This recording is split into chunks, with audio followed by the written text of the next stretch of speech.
All right, guys, here we go. This is our first screencast for older adults, Chapter 9 for Community and Public Health.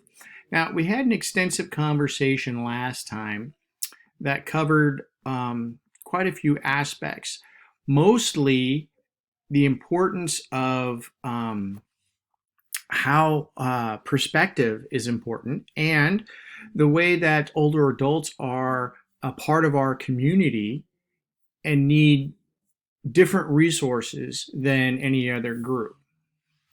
We have talked about a lot of facts that many older adults are still working. So, in a situation like what we have right now, where there are um, health risks out there, and we still have um, elderly people having to work, that is a serious aspect that we have to really kind of maintain and work with. Now, in this first demography of aging, you will see that you have males on the left, females on the right.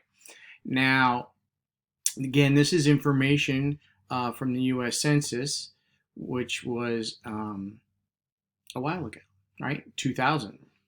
Now, notice that the 35 to 39 and the 40 to 44 age groups have a very high spike, right?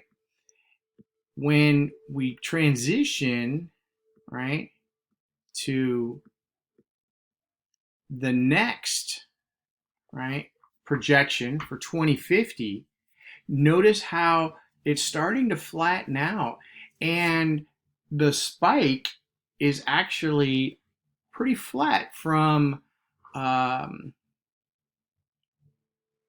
for the most part from 50 to 29 or 25 actually. And so you can see how there's big gaps, right? So this would be your young adult, this would be your or child, right? To young adult. This would be your young adult years. This would be your older adult years. And then, of course, starting at 65, you would start to transition into your senior years. Notice the difference between males and females, that older males tend to drop off a lot faster, right? Now, I find it interesting that they have this projection for 2050, right? As we are now in 2020. So that's 30 years from now.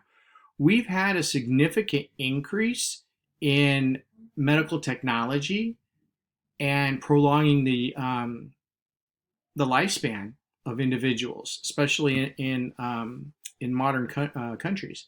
So I find it interesting that they're still projecting that in 2050 there is going to be a pretty much steady decline all the way between 60 to 100 years old. Notice women live longer than men.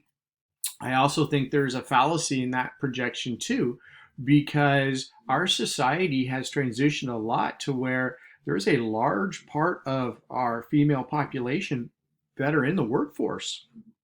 And what traditional jobs used to be held by men that were stressful and had hazards um, are now being held by women. And so with that, the risks that men were taking that caused their decline in lifespan will also occur to females, and so it'd be more balanced. So I'm just thinking, that it's interesting that they have a greater number, right, that are living longer in comparison to males. So take note of that decline and the gender gap and the gender bias. Now, I did mention in our last discussion about fertility rates, baby boomers, right? World War II, and how there was a big boom after that. Well, now, we're looking to have that again. That'll be coming about after this, especially if we have 1 to 200,000 people dying from the coronavirus, that is a large number of people. And they said it could go as high as 2.2 million according to their models, right? So that's something to keep an eye on. So when it comes to community health programs, right, for our seniors or our older Americans, I should say, they identify a lot of different demographics that are important and where we need to provide support. Now, I find it interesting the factors that they have here aren't really adjusted for the economic status, right? There's a lot of, there's going to be a huge need for economic support because in our society right now, a cost of housing, whether it's to purchase a house or even rent a house, is extremely high. And that is a result of the previous economic peril that we had back in 2009 to 11. So now, right, a lot of people lost their homes and they're starting to get that going again. However, there hasn't been a decrease in cost or cost of living. There's been increases, and so it's pretty bad when you have to pay as much rent as it would cost you to own a house. And so that's going to be interesting to see how that market plays out. But as seniors start getting older and older and they have to maintain some place to live, if they can't keep paying the rent, they're going to have some place to go. That is going to be, community health programs and support for them to find housing, right? So it's interesting that over 50% of non-institutionalized older adults live with someone else, right? Now, again, that's in the sense of a roommate. Well, that is going to increase and alter because of the housing situation that I was just talking about. Now, a good example of this is, obviously there was a pretty good sitcom, The Golden Girls, right? And it was a long time TV show that was humorous of three women that lived together, and both of them were in their senior years, right? Or actually, all three of them were in their senior years, but one of them was a mom who was like in her 90s. So it was really, really good that they demonstrated the fact that even really old people can still function and live life and do things. So that's good. Now, currently, or as of the publication of this book, 3.4% of older adults lived in nursing homes, right? And most of them were women. Now, again, there's going to be a transition in that because I do believe, like I stated, that there is going to be a shift, right? Because the living lifespan of males and females are going to become more and more similar, mostly because of the absence of professional work risk or challenges that are out there. Now, when we look at where these older adults live, okay, obviously you would think right off the bat, warmer, right? And of course, it shows here in this slide, California, Florida, Texas, North Carolina, Georgia, and Arizona, right?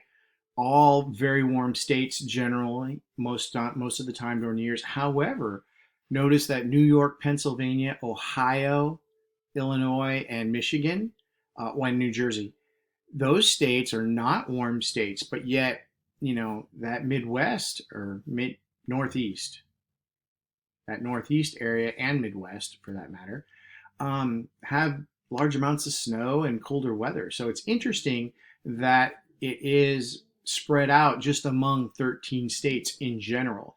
But notice that California has the greatest number of elderly people. That is for a variety of reasons. However, I do believe that has been changing over the last few years, mainly because the cost of living and the cost of housing has significantly increased for all aspects of our population.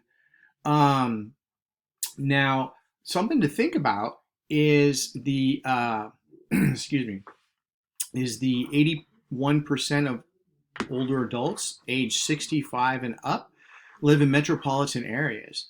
Why do you think that might be?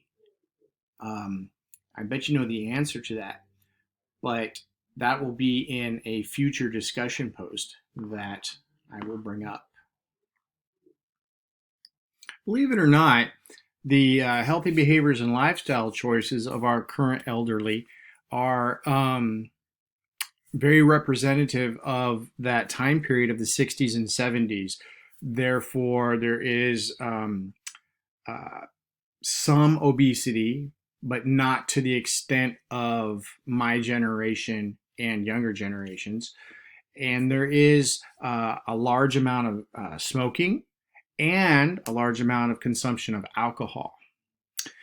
Physical activity for the elderly has actually decreased over the years because they had hard lives. They worked really hard. Most all their jobs were really physical in nature. Where now almost all of our jobs are not physical in nature, and so they're having issues being physically active, specifically, instead of it just being part of their normal work day.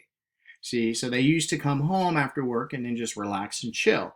Well, now, I mean, we don't do much, physical activity in most jobs. So when we come home, we've already been somewhat relaxing as the day has gone on. So something to think about is having the elderly work out.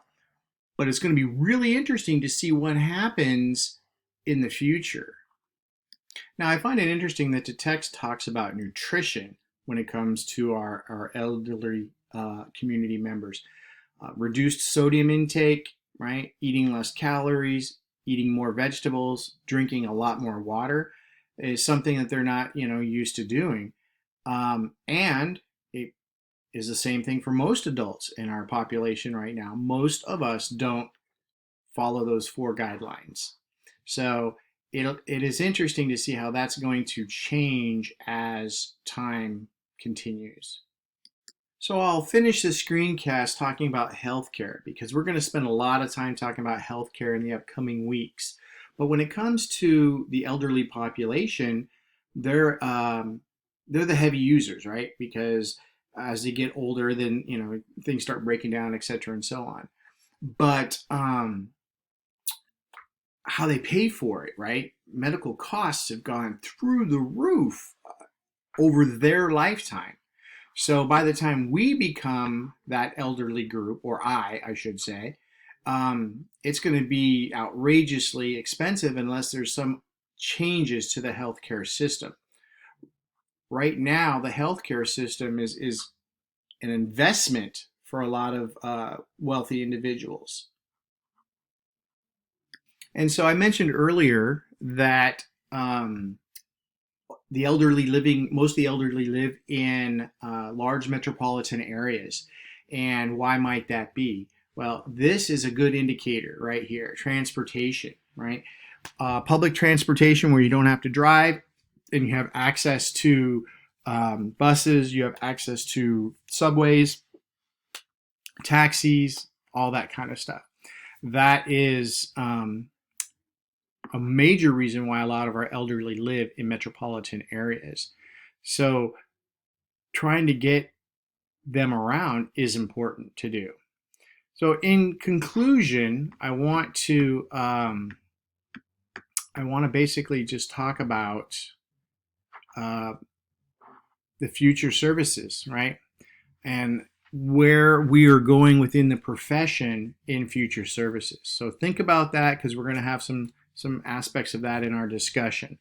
Hopefully this screencast goes well for you and you have easy time accessing it and it's short, sweet, to the point. All right. Have a good day.